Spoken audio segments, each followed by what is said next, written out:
এদিকে মানিক মিয়া এভিনিউয়ের একটি অংশ অবরোধ করেছে শিক্ষার্থীরা। এতে বন্ধ হয়ে গেছে যান চলাচল। এই মুহূর্তে জাতীয় সংসদ ভবনের সামনে রয়েছেন সহকর্মী হোসেন জাহিদ। এ নিয়ে আরো জানতে যোগ দিব তার সাথে।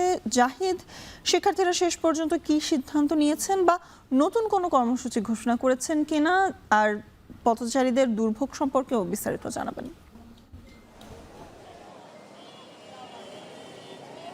স্বর্ণা, পথচারীদের দুর্ভোগ নিয়েই শুরু করতে চাই। মানিক মিয়া এভিনিউয়ের শুরুতে একটি সড়ক অবরুদ্ধ থাকলেও এখন দুই পাশের অংশেই মূলত কার্যত যান চলাচল বন্ধ রয়েছে।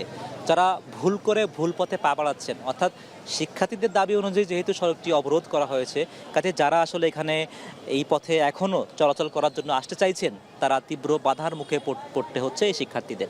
এবং শিক্ষার্থীরা এখানে কয়েকটি খণ্ডে বিভক্ত। তাদের যেমন সিদ্ধান্ত নেওয়ার কোনো কেন্দ্রীয় কোনো সাংগঠনিক যেমন পরিস্থিতি নেই, একই সঙ্গে কেন্দ্রীয়ভাবে তাদের কর্মসূচি ঘোষণারও কোনো কাঠামো এখানে দেখতে পায়নি। তারা বিক্ষুব্ধভাবে যেমন এক একটি অংশে ভাগ হয়ে কেউ স্লোগান দিচ্ছেন, কেউ হয়তো বা অতি উৎসাহী হয়ে কোনো যাত্রীবাহী একটি বাসে ভাঙচুর চালাচ্ছেন, আবার কেউ হয়তো বা সড়কে বসে তারা স্লোগান দিচ্ছেন তাদের দাবির পক্ষে। কাজে তাদের এই দাবি দেওয়ার যেই তিনটি দফা ছিল, কেউ কেউ আবার স্লোগান দিয়ে ফেলছেন দফা এক দাবি এক। তাহলে দাবি যে আসলে এক্স্যাক্টলি কোনটি কিংবা কোন দাবিকে কেন্দ্র করে তাদের আন্দোলনটি চলমান থাকবে সে বিষয়ে যেমন ধোঁয়াশা সৃষ্টি হয়েছে, একই সঙ্গে এই আন্দোলন যে আসলে কখন নাগাদ শেষ হবে তাদেরও কোনো কেন্দ্রীয় কিন্তু সিদ্ধান্তটি নেই। তবে যেহেতু তারা সেই দুপুর থেকে এখন পর্যন্ত তাদের মৌলিক যে দাবিটি তারা বারবারই উল্লেখ করতে চাইছেন গণমাধ্যমের কাছে, যে তারা শিক্ষামন্ত্রীর পদত্যাগ চান, এবং সে বিষয়ে যদিও সংসদ থেকে ইতিমধ্যেই শিক্ষামন্ত্রী দুঃখ প্রকাশ করেছেন, কিন্তু তারা শিক্ষার্থীরা যারা আন্দোলন করছেন এখানে তারা মূলত সেই দুঃখ প্রকাশের তারা সন্তুষ্ট নন। তারা মনে করছেন তাদের যে দাবি সেটি পূর্ণ হবে তখনই যখন শিক্ষামন্ত্রী পদত্যাগ করবেন। এবং সংসদের এই যে প্রবেশ পথে আমরা অবস্থান করছি সেখানে দেখছেন ইতিমধ্যেই পুলিশের অতিরিক্ত প্রহরা সেটি বসানো হয়েছে, এবং এর আগেও সন্ধ্যা নামার পরপরই মূলত তারা যখন এই শিক্ষার্থীরা সংসদে প্রবেশ করতে চান কিংবা এই এলাকায় প্রবেশ করতে চান তখন কিন্তু পুলিশের বাধার মুখে তারা পড়েন, এবং এখন পর্যন্ত সেই জোরপূর্বক প্রবেশের সেই চেষ্টাটি নেই বটে।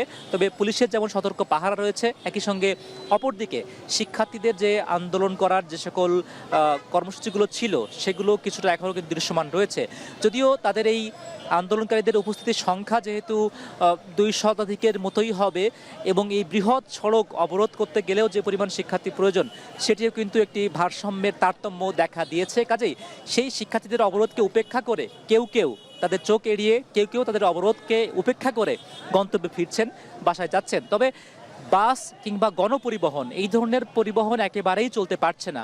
একদিকে যেমন একটি ব্যারিকেড সৃষ্টি করা হয়েছে, অপরদিকে একটি বাসে যেহেতু হামলা করা হয়, ভাঙচুর চালানো হয়, কাজেই সেই পথ দিয়েও অন্যান্য যানবাহন চলতেও কিন্তু কিছুটা ভীত সন্ত্রস্ত তারা রয়েছেন। কাজেই সাধারণ মানুষের যে জনভোগান্তি সেটি তো দৃশ্যমান আছেই, এবং একটু আগেও যেহেতু এখানে যানজটের সৃষ্টি হয়েছিল যখন তারা সড়কটি অবরোধ করে, দু একটি অ্যাম্বুলেন্সকেও দেখেছি তাদের দুর্ভোগ পোহাতে হয় এই সড়ক অতিক্রম করতে গিয়ে। যদিও এই মুহূর্তে যেহেতু এখানে যানবাহন একেবারেই তারা আরও আগে থেকেই পথ ঘুরে অন্য পথে যাচ্ছেন, কাজেই এখন সেই জট নেই। তবে স্থবিরতা, মানুষের পথ চলা পায়ে হেঁটে শুধুমাত্র সরগরম আছে, কিন্তু অন্যান্য যানবাহনের চলাচল সেটি কিন্তু এই মুহূর্তে খুবই কমই দেখতে পাচ্ছি। এবং উচ্চ মাধ্যমিকে যে সকল শিক্ষার্থীরা আপনি দেখছেন স্ক্রিনে নিশ্চয়ই, যে সকল শিক্ষার্থীরা কেউ জটলা পাকিয়ে আলোচনা করছেন তাদের আন্দোলনের শেষ কোন দিকে যাবে, কেউ ভাবছেন যে আসলে আন্দোলনের পরবর্তী কর্মসূচি দিয়ে তারা আজকেই রাজপথ থেকে ফিরবেন কিনা, এমন ধোঁয়াশাপূর্ণ আন্দোলনটি চলছে। কেন্দ্রীয় কোনো সিদ্ধান্ত এখনও তারা জানাননি, কেন্দ্রীয় কোনো সংগঠনও তাদের নেই। কাজেই সিদ্ধান্ত নিশ্চয়ই আমরা জানতে পারলে অবশ্যই জানাবো। আপাতত মানিক মিয়া এভিনিউতে এই ছিল আমার কাছে সর্বশেষ। স্বর্ণা। সহকর্মী জাহিদ হোসেন যুক্ত ছিলেন আমাদের সাথে সংসদের সামনে থেকে।